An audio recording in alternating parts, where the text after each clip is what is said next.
সিলেটে হঠাৎ করে বিদ্যুতের লোডশেডিং বেড়েছে। এতে ভোগান্তিতে পড়েছেন মানুষ। শহরের তুলনায় গ্রামাঞ্চল ও শহরতলিতে লোডশেডিংয়ের অবস্থা ভয়াবহ। ঘণ্টার পর ঘণ্টা বিদ্যুৎ থাকছে না। সংশ্লিষ্টরা বলছেন, বিদ্যুৎ উৎপাদন কমে যাওয়ায় লোডশেডিং বেড়েছে।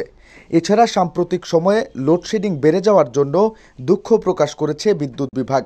এ বিষয়ে বুধবার বিকেলে বিদ্যুৎ উন্নয়ন বোর্ড সিলেট বিতরণ বিভাগ একের নির্বাহী প্রকৌশলী তানভীর হায়দার বলেন, বিদ্যুৎ বিতরণকারী সংস্থার একটি ছোট ক্ষুদ্র ইউনিট হিসেবে আমরা কুমারগাঁও 132/33 কেবি গ্রিড সাবস্টেশন থেকে যতটুকু বিদ্যুৎ সরবরাহ পাই তা বণ্টন করি।